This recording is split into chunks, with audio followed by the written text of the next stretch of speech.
Welcome to the NYXUS Podcast. We're finally here. First episode is going to be with Call of Sirens, 3 of the 4 members of Call of Sirens. So if you guys would like to introduce yourself. Who's going first? Andy, you've muted yourself. Yeah,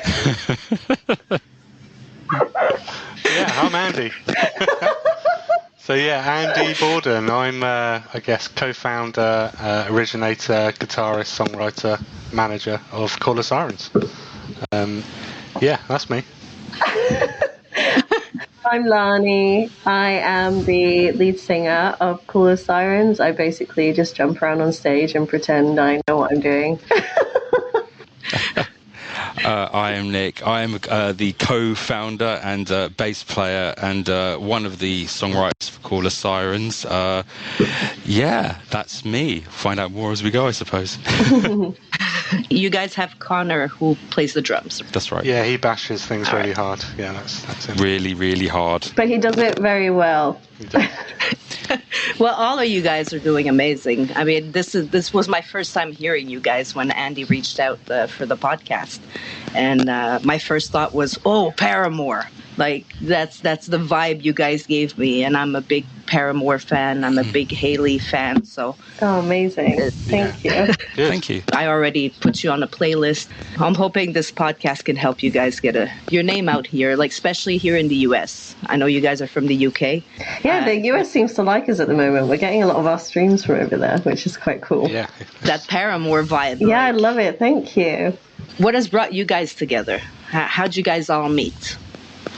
Well, you guys came together first. Yeah, so it's kind of early 2021. I think during COVID, a lot of people decided to get back into music or at least set up a home studio and start trying to record their ideas and things into various different applications, soundtrack, Cubase. I taught myself Cubase. I learned a bit of music production, and I wrote and released my own EP, which was just something I wanted to do.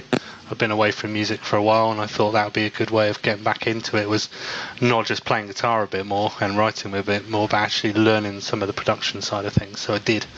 Your EP's on Spotify right now, right? Yes, it is. If you want to have a listen, you can, but be kind.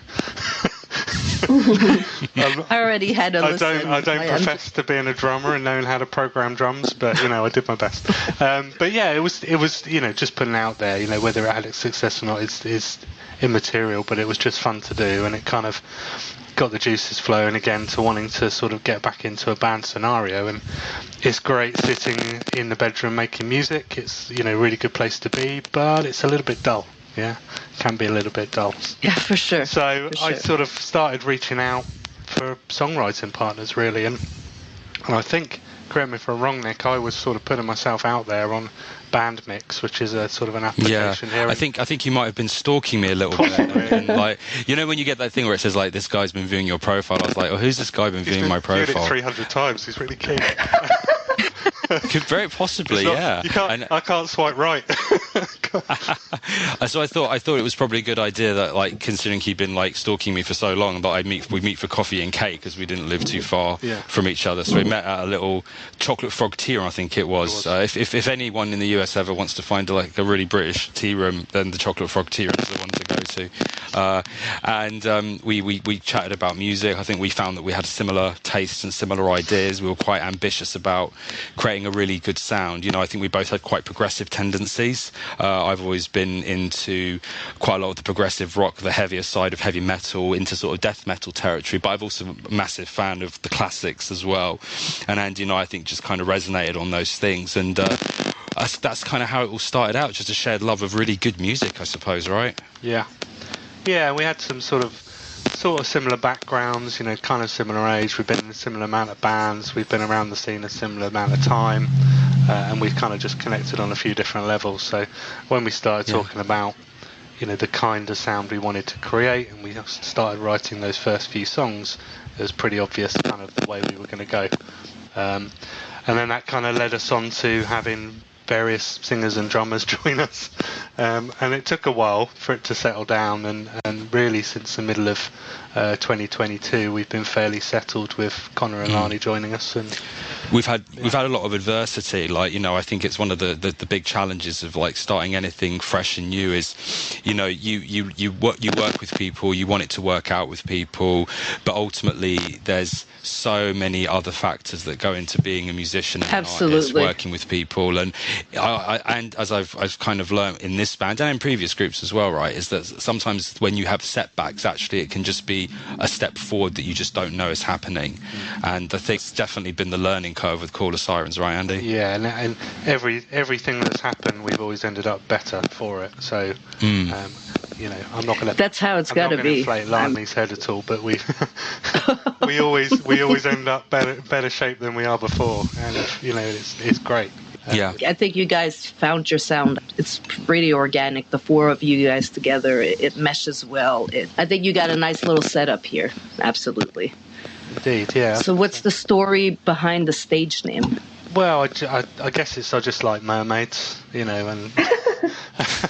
that was it. Was Ariel your first mermaid, It was, or was it Splash? Which one was it? I think it was both. Yeah. So one of my daughters is named Madison after Dan Harrow's character in Splash. So that is an original thing that has been around. But yeah, obviously, the amount of times I've watched Little Mermaid with two girls under 8 years old is you can't count them. So and I'd say I really like the dark side of, especially from tales and folklore from the West Country here in England, around Cyrus calling sailors to the seashore and wrecking their vessels, and the eeriness of it. And I think that really resonated with the kind of sort of sound and theme we were going for, and it fits well with a female lead singer, and it fits well with the visuals, and I knew I could get a lot of mileage over the brand creation and stuff like that, so it kind of just ticked every box and we ran with it, really. I don't think we had many other options, to be honest, unless Nick can remember any. No, I don't think so, really. I think what it did let us do, though, was create a little bit of an aesthetic around the songwriting, especially. So, like, a lot of the thematics of the songwriting that, at least I try to input are around things like water, about kind of like symbolisms of mermaids but the kind of broader feminine theme of the feminine within nature is a really big thing. I think that's where the Gaia EP came from. Andy was like, "We need to think of an EP name," and I was like, the first thing I looked for was, what does Mother Nature mean in Greek? I thought that might be quite fun, and Gaia came up, and we just kind of, I think I try to capture the spirit of, I think, kind of like a deep emotion of like the feminine in the writing that we do that symbolizes the mermaid as much as possible. I try to express that to Lany and the guys when we do the kind of creative side of it, which is to really bring out that emotion. I think we do a pretty good job overall. It's an enjoyable experience. You guys did, and I've watched the video that you released. I'm happy to be able to talk to you guys and to discover your music, and I'm excited. Yeah. You guys write the lyrics also, or does Lany write the lyrics? Yeah, I write the lyrics as well. Yeah, so that's pretty cool. Yeah. It's a team effort there. Yeah, it's nice. It all comes together pretty naturally, I think. Like, we all work well together. Yeah, we keep it kind of. We try and do a lot of stuff online and remotely with videos and stuff, leading up to a practice, because you just get better use out of the time you're paying for in a rehearsal room. So. And then absolutely, we usually bring things together fairly quickly. Whether it's a few hours. We usually have the shape of what we're trying to do. It takes all of us putting in those ideas. Yeah, I think it's a bit like, it's funny because I think we actually really enjoy our rehearsals. They're quite, in some ways, quite laid back and relaxed. But the only thing that isn't is when we're actually putting a new song together, and then it's quite an intense environment while we just try and work those things out. Yeah, when we're trying to learn Nick's new crazy song, and I'm there going, I don't understand. And then I literally just, like, you don't see me now, but I have this thing of death staring at people when they don't get it right. It's all in the spirit of art and everything, but like I catch myself doing it. But we catch you doing it. It's all right. You catch me doing it. But it's I think the creative process is in some ways the funnest part. We've got a few new tunes that we're going to start rehearsing this tomorrow, actually, I believe. And it's lovely because, again, it's just really fun to try new stuff, to think about how it fits into the set and fits into the aesthetic. And I think with every song that we do, the aim is to try and build more into our aesthetic and who we are. Like, you find your identity through the band's journey as much as anything else. And I personally really enjoy that part of it. So how do you guys go about creating a song?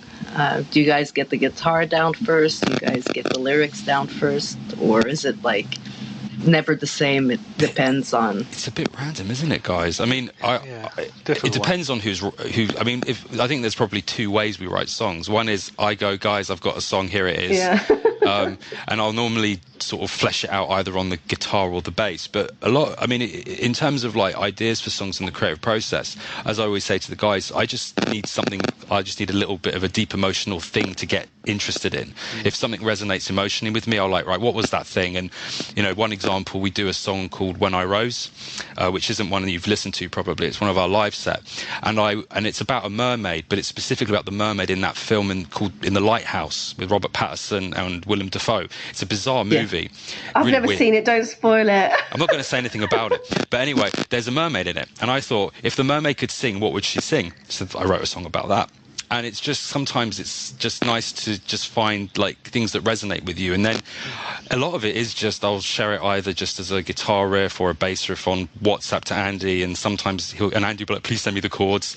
And then Melany will be like, please send me the lyrics. And then it just kind of comes from there. But what I'm always surprised at with this band is when we're in the room, how quickly things come together. I'm probably jinxing tomorrow now, guys. But... never. It really does. It really comes together super well. And then I think the other way, Andy, I suppose, is as we always found, some of the strongest songs that we've got have just come from Andy providing just a really strong structure for us, right? I guess that's your side of it. I usually delve in. I have a backlog of ideas, tales, folklore, history, or whatever, and I've pulled out a theme, and then I've sat down and written a tune or riff to that theme. So I sort of start with the theme and work back with the music and then build it up, but not too dissimilar to how Nick does it. But I sort of take a few shortcuts getting there, probably. I don't think about things too much before I hand it over. But yeah, I think that the key thing, as Nick mentioned, is when we get in the room, I think we're all very good at contributing to pulling together that song. All of the songs, whether they've come, originated from Nick or myself, have got all of us on it. So you can definitely tell their individual styles are in there. Yeah, Nick's bass playing is very familiar, or very characterful, and it's nice to hear it on the song that I originated. And it's still a band song. What are you guys inspired by, band-wise? Like, what your favorite bands? Whatever band inspires you. God, tons. Tons. Lani, you go first. Go on. Yeah. God, I don't know. Like, I take my kind of inspiration from everywhere. Like, I'd say kind of lyrics-wise, my lyrics are a lot more kind of on the nose than like Nick's. Like, Nick's are kind of free to kind of interpret however you feel it or see it or whatever. Whereas my lyrics will be like, I feel this thing and this is what I'm saying. So that probably comes more from like Paramore, Flyleaf, My Chemical Romance, all that sort of stuff. But then, like, I take so much inspiration from, like, 80s rock bands and, like, stuff like that, Aerosmith and Motley Crue and just, like, a whole massive range of anything and everything, pretty much.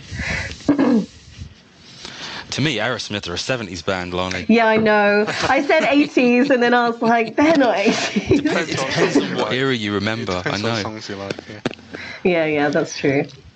I would just say that I've got a very broad aesthetic like Lani, and as Lani said, my lyrics are a little bit more kind of like a little bit sort of interpretive. So like I draw on a lot of Tool, but I also love the music of The Doors and some of the poetry of Jim Morrison. Like I just think his stuff is amazing.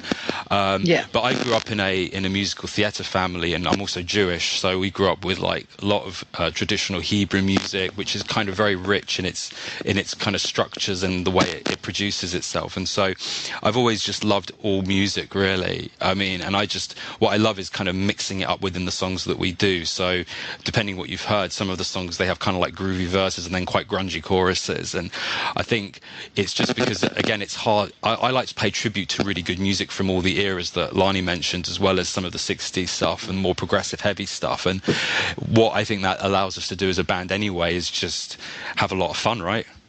Yeah. It's that mixture of themes, isn't it? I come from a country rock background. My dad was a professional country musician, so I've grown up with Willie Nelson and Dolly Parton blaring out, and Kenny Rogers and Mel Haggard and the rest. So that's kind of where I come from. And the big band for me when I was younger was the Eagles. So that's my bread and butter. But as a guitarist, I think, Mark Knopfler, Dire Straits, Alex Lifeson of Rush, they're kind of sort of my heroes. Sort of bit virtuosic, but not so much, but progressive and interesting, and that's kind of what floats my boat. But similar to Nick, anything with any music, quite a broad range of tastes. Definitely, we try and bring that into what we do. Very cool. So we're gonna play one of your songs now. Which one would you like to play first? Let's go with Canopsia. Yeah. So let's listen to their song that's available on Spotify. Everywhere. All streaming platforms. Oh, yeah. All right.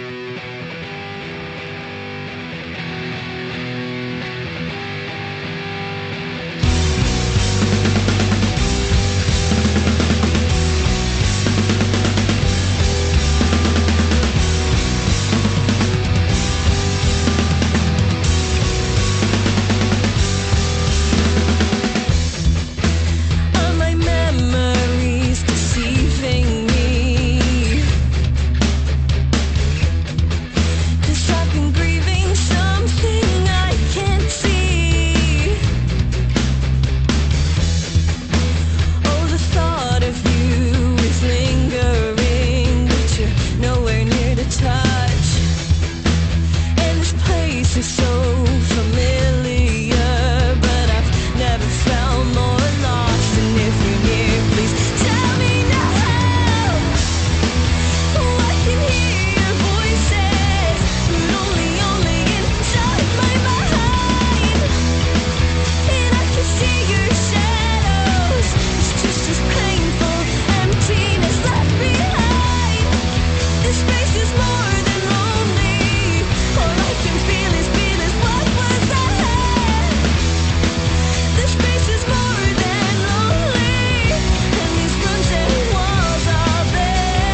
right.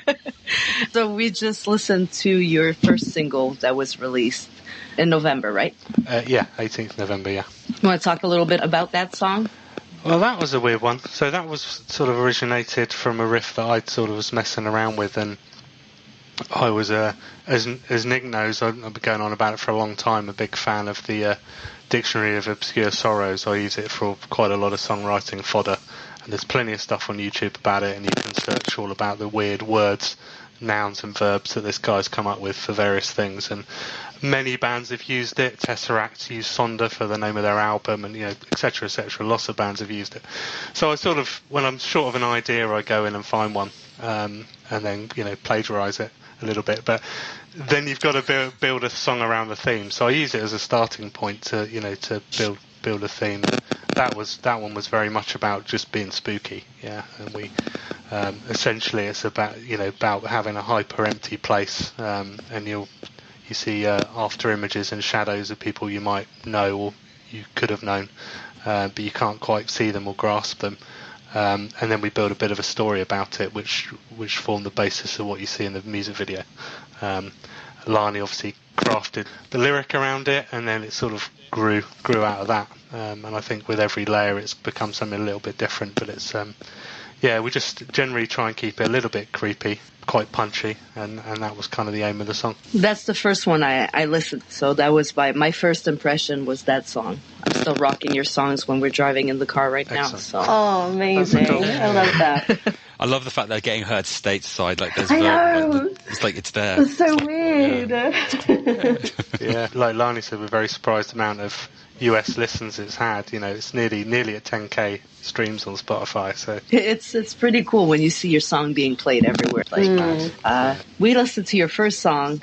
Now let's talk about your EP coming out in February. Yep. Yeah. You guys have all the songs recorded already. Everything is ready to go. It is. Yeah. Oh yeah. Yeah. Oh, yeah. It's awesome. Ready to go for ages. I'm impatient. Yeah, it has. So we put it together with, it was one older song, which was A Stranger, that we've been playing for quite a while, and then sort of 3 newer songs. And it was good to have a mix there, and it was also a mix of kind of one originated by myself with Lani's lyrics, and 2 originated by myself with Lani's lyrics, and 2 originated by Nick with his lyrics. So it's kind of a good mix. It showed us as songwriters, it showed us all as lyricists, it showed us all as all the different styles in there. All 4 songs, I think, are very different. Yeah, definitely. To listen to. Yeah. There's something for everyone, and that's generally what we say. There's something in our set for everybody as well. No 2 songs. We try to keep things interesting as much as possible. I think we've chosen 4 tracks that are quite sort of I think they cover a wide spectrum of what we do. I think if Connor was here and speaking as the only member of the rhythm section, it's really important for us Connor and I work really hard on developing a really tight groove. We really value that in I think the backdrop of the music is a tight groove that we really try to bring, and not just that, but a bit of a bounce, a bit of variety as well. And I think every song's got a little different part of that. So as a kind of big fan of Led Zeppelin, obviously, and their rhythm section, I have to plug the rhythm section a little bit. It's good that you guys talk a bit about Connor. Like, he's not here, but he's a member of the band. Couldn't do it without him. Oh no, he's phenomenally good. He doesn't always say much. I mean, he's saying nothing today, obviously. But very quiet today. He's very quiet. He's very noisy on the drums, though. If we gave him a mic, though, God forbid, he'd never shut up. That's exactly why we don't give him a microphone. Don't give that boy a mic, no. We need the Tommy Lee headset for him. My God, can you imagine? And leading to this EP release, you guys have a tour coming up? Yeah. What's going on? It's a collection of dates, but, we can call it a tour. But yeah, collection of dates. It's a little tour. A little tour. But yeah, just sort of around our local area and a little bit further. Our first gig inside the M25, so we call that London. So that's good. And a few other places. So yeah, we're getting around. And also one of our favourite venues, the Hobbit. So our EP release shows at the Hobbit on the 25th of Feb, the day after the EP comes out. I'm so excited. So that's our sort of one of our more favoured local venues that we frequent, and it's always a good crowd. So we're really looking forward to that. What dates do you have? 14th of Jan. Those shows. 14th of Jan, Fighting Cocks in Kingston. 25th of Feb, the Hobbit in Southampton. 4th of March, the Rock House in Andover. 31st of March, the Holroyd Arms in Guildford. 22nd of April, the Carlisle in Hastings. And the 5th of May, the Acoustic Couch in Bracknell. Did you remember all those No, dates? I've got it written down. I'm literally looking at the screen right now. Andy, The light, Andy has a spreadsheet for quite literally everything. which is good because none of us have a spreadsheet for anything. Yeah. Forget everything. I feel that. If you see my computer right now, I'm trying not to lose my pages here. But Well, if they go on their Tinternet, they type in www.callersirens.com/tour, they'll find all the information. do you guys have any artistic collaboration plans with anybody, any band, or are you guys like really just focusing on you guys right now? We're pretty hyper focused on what we're doing at the moment. I think we definitely look for bands that we work well with to support and to work with. I think on the collaboration side, I think as with everything, it's that journey, right? I think we're still developing and working out a sound that works for us. I think we're close, and I suppose it would be exciting to collaborate with other artists, right? I think as the time comes, I don't think we'd ever discount it, would we, guys? No, definitely not. Who would be the ultimate artist to be able to collaborate with? Oh, God. Such a difficult For- question. Yeah, I have for no me- idea. For me, would be someone like Dave Gilmour from Pink Floyd. So something like that would That's be a good one. nuts, absolutely nuts. That's it. You got me thinking now. I suppose being a bassist, I'd want a drummer, so I think I'd have to choose John Bonham of Led Zeppelin. I'd have to choose John Bonham. If I could play John Bonham, I think I'd be a happy man. Yeah, I have no idea. I just like to You get get to on play with us, stage. Lani. Yeah, well, there you go. That's all I need. But we are going back to your point. I think there's a lot of great.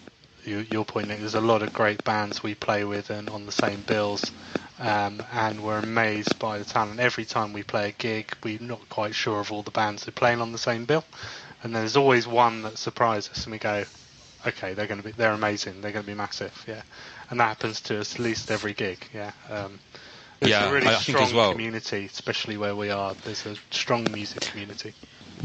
Just to echo that, I think one thing I'll say to anyone in the US is that there is an absolute abundance of amazing UK bands. It's crazy just how there is such a supply of just amazing talent across the UK, where we are in the South Coast, sort of, I suppose, between London and Southampton and Portsmouth, really. It's just crazy, hundreds and hundreds of bands, and you go anywhere in the UK, it's the same, really. It's just amazing. So if the US feel that everyone want to get some British talent, there's more than enough here. It's just incredible, really. They don't all sound like Led Zeppelin. There I is. mean, a lot of us sound like Led. You guys had a show before? Yeah, we've been playing gigs as a band since the start of the year, so probably this Nice. time last year. And with Lani, we've been playing together since September. So yeah, we've had a few gigs now. We're trying to hone our craft a little bit. We're getting there. So where does your mind go when you're in front of that audience? Like, I don't know, the biggest audience that you've had. Like, I think it kind of depends on the song a lot of the time. Like, there's some songs where I will just completely lose myself in it, and I don't really have a clue what's going on outside of my little bubble that I'm in, sort of thing. But then there's others where I definitely want to, like, address the audience with what I'm saying. So I'll kind of look out into the crowd and pick out people and just kind of, I don't know, like, depending on what the mood is, I guess, and the crowd you have, it can seriously affect, like, the vibe a lot as well.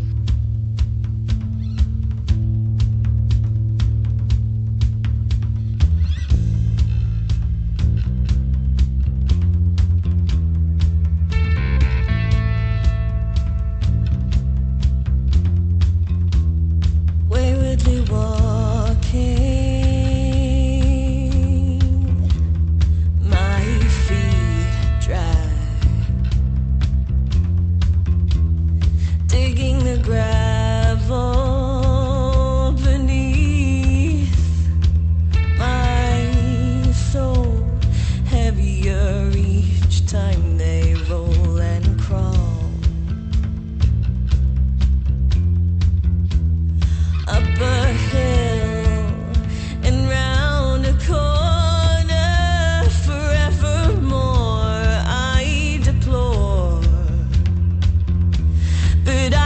danger.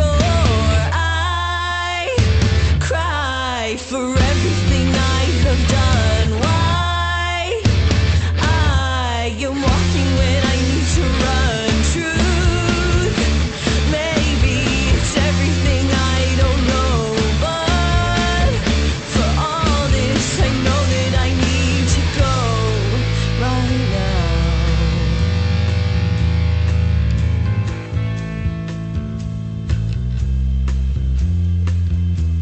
See these pictures awaken my eyes. Breathe on fire's undulations.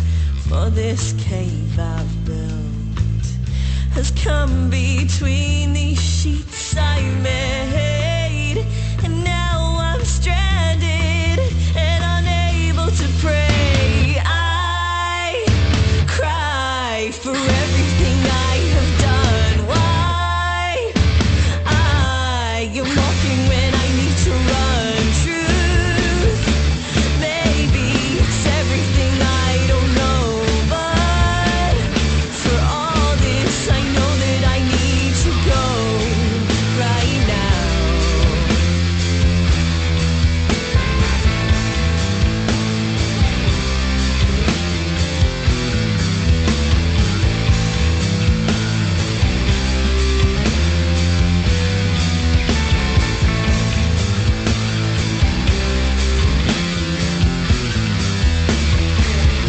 Sleep awakens me, blowing breeze of a willow tree. No memory, no need to drag or flag.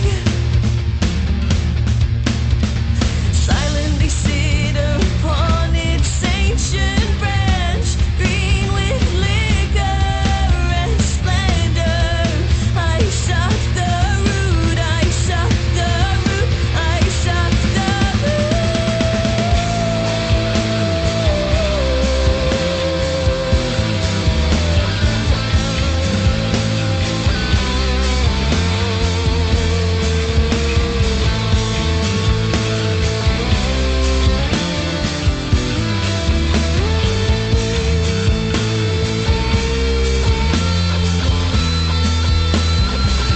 taking ancient stems or mental hills or mountains to comprehend.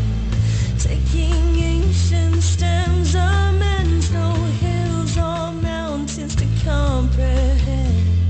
Taking ancient stems or mental hills or mountains to comprehend. All right, we're back. We just heard your song Gravel Tree. Woo! Let's talk about this a little bit. Over to Nick. I'm Yeah, there you go, I may Nick. as well. Yeah, sorry, yeah, definitely. So this song's got a bit of a history. So this is a song that I wrote about 18 years ago, and I just wrote it about a street that I know very, very well in a little town called Walton-on-Thames. And in this town, there's this. Have you heard of Bird's Eye frozen foods before? Do you have them over in the US? Do you get like Bird's Eye fish fingers and things like that? Okay, this is never heard of it. This is linked to the song. Anyway, I haven't seen any of digress. those in the UK for 20 years. Bird's Eye was a really big company, and they had this huge building. I used to walk past it, and on this walkway there were these trees that came out of the stone, and kind of like the idea of this thing of a gravel tree.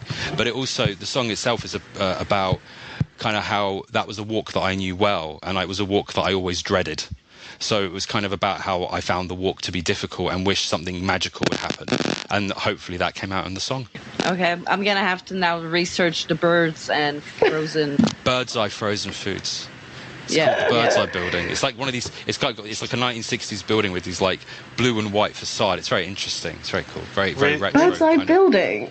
The Bird's Eye building. Yes. I've literally never heard of that. I'm not making this up. Honestly, look it up. It's Advertised Google by it. Captain Birdseye, That's the one.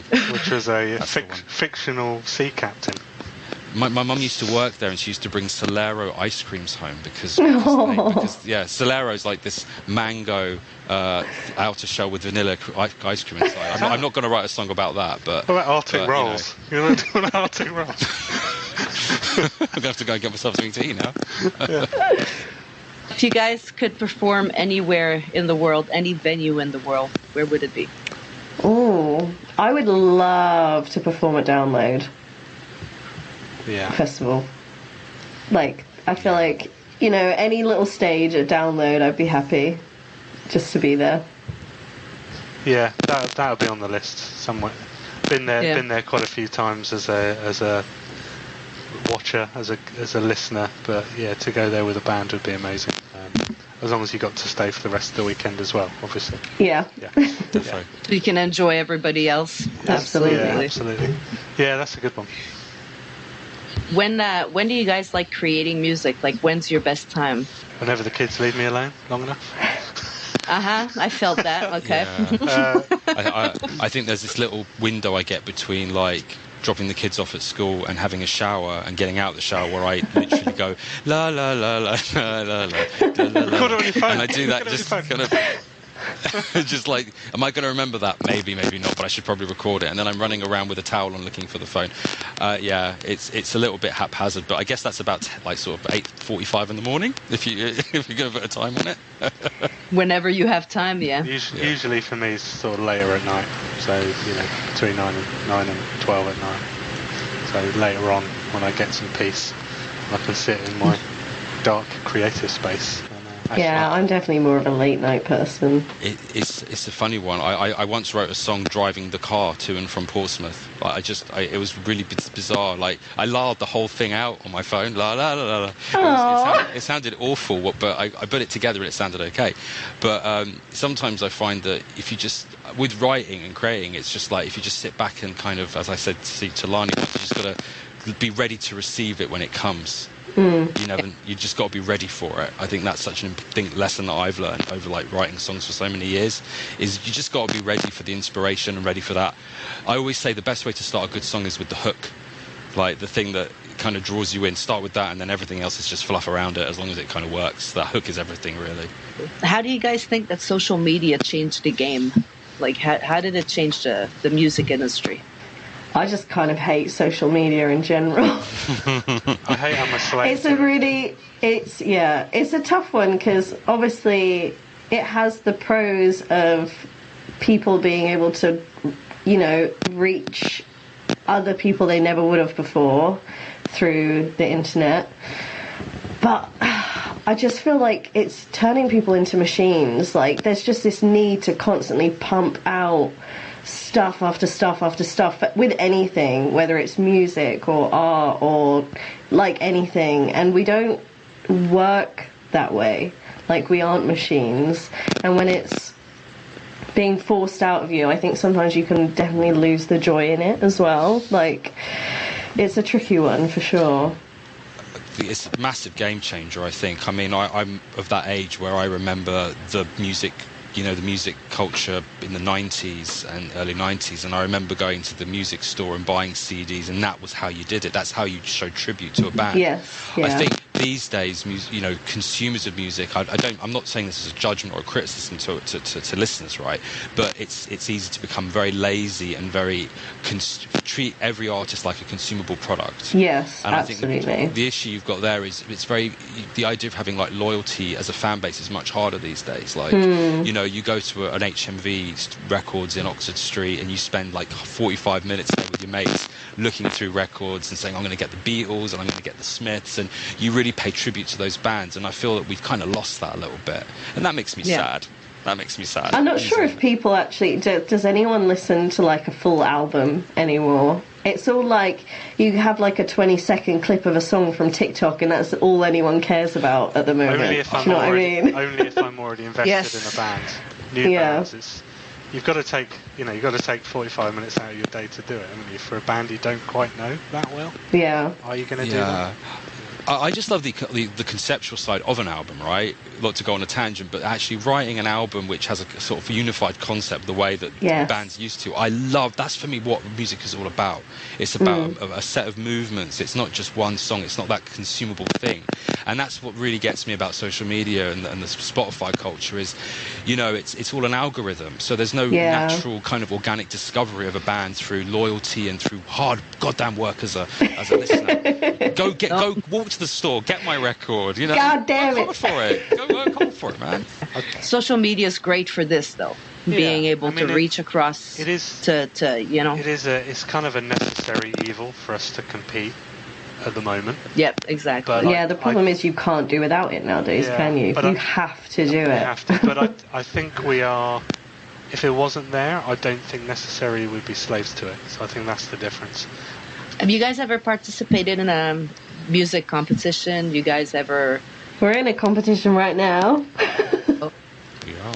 I don't know what's happening with it currently. Is it like nothing until summer, or Pretty much. you know yeah. more about so it? It's a local radio here in the UK, or south of the UK, based in Southampton. Have done like a band versus band weekly vote off. So battle. They call it Battle of the Fans. Fans. Okay. People you know who can go and do a vote. You know, fans is probably a bit of a strong word, but lots of work colleagues and random people you meet on the street. But it's a bit of exposure, and there's some sort of prizes if we win the grand final, which I think is in the summer. So yeah, we'll find out what that's about, and hopefully we'll win it. But yeah, we won Well, 4 we're weeks the in a first- row. Pretty cool. Yeah, I was we gonna had to get say, through 4 weeks of harassing everyone to vote for us every week. But we harass better than anyone else because we are the first finalists. Yeah, we That's are how the good our first harassing. So there you Very go. good. And, Yeah. and of course we're great, so that helps. Yeah. How would you guys describe your music? Like, if we have to stick you in a box, in a genre. I have literally no idea. That's the golden question, isn't it? Yeah. Would you say it depends on your song? A lot Like- of it does, right? Yeah, I think It so. does. We've got a proggy tune in there. We've got a bit more of a straightforward classic rock sounding song. We've got a pop punk sounding song. We've got a bit of everything in there. So I'd say so. I think we generally say we're alternative rock, but then that just really covers everything. Yeah. Yeah. It's a very lazy tag for our It's band. a lazy really. tag, but then we'll have a sort of, we'll have a metal riff, and then we'll have quiet passages with other things going on. So I don't know. It's one we try and avoid, but we have to say something, right, in the bio. We do. Yeah, We that's try what to I make sure. I mean, it's a lot easier to say kind of what bands are we kind of sounding like, but again, Yeah. I don't think necessarily sound like any one band fully. But I think, as Lani mentioned, that kind of early Flyleaf sound is kind of what we probably lean towards. Yeah, that kind of quite heavy guitars with really soaring vocals, but a bit of interest in there with a little bit of prog and a bit commercial. So I think that's kind of where we sit. I don't know. Yeah. I think we've also got a bit of a funky edge as well. I think that comes from Connor and myself. I mean, Oh yeah. I pay tribute to I try to pay people tribute to the Chili's a little bit, especially for, and that kind of like quite funky, like boppy sound. But I would say that, like, from my perspective, we lean on the heavier side of alternative rock, sort of into the metal genre a little bit. I would say at times, I think we sort of get a little bit heavier, which I quite like to do. But equally, as Andy said, I think we pay tribute to much softer stuff, almost a bit Fleetwood Mackie at times, even, because it's all good, right? It's all good stuff. Absolutely. People will definitely, let's say, find something in our set they'll like, even if they don't like the whole thing, which is fine. We're okay with that. If you guys had one piece of advice to give to your younger self, as an artist, as a musician, what would it be? Mine would probably be just fucking go for it, man. Like, stop being scared of everything. Like, life is so wasted being afraid to just go for shit. Like, when I think back to my younger self, and I had so much more, like, I've definitely suppressed a lot of my creative side throughout the years, because you're always told, like, think logically, there's no point in doing this and doing that, and anything in the arts is just not realistic for pursuing, I guess. And that can grind you down over time. But I wish if I could go back, I'd just be like, don't listen to anyone, just bloody go for it, just do it, get on stage as early as you can so you can get over it quicker, and then just go for it. That's good advice. Mine would be just don't be a dick to people. just be honest, yeah, and just be good to people, and things will be a lot easier. You'll get a lot more opportunities. People will invite you to do stuff a lot more. And if you're well thought of, that will just go better for you. Leave your ego at the door. Check it in at the door. Just don't be a dick to people. It's great. I'd love to say that every show, every gig, everything we do, we don't see those people, but we do. So that would be my bit of advice. I think mine would be to myself, it's sort of quite specific, but focus on the art. So like, it's easy to get focused on what people think, it's easy to get focused on like expectations, but actually for me it's like, this is an artistic pursuit, and for me it's about creating something beautiful that when my grandkids and grandkids listen back, they can say that was me, that's what I did. And I think it's really important to remember that's what this is actually really all about long term. It's not about your experience of what's going on, it's about the legacy that you leave. And if you can remove yourself from that, the younger self, Nick, you actually write better songs, you have more fun, it's easier to work with people, and it's easier to let things go when they're not right. So like when things have not been right in previous bands, I've made the decision to move on because it's what's right for me in pursuit of great art. If you do that, I don't think you can go wrong, really. Absolutely. Funny.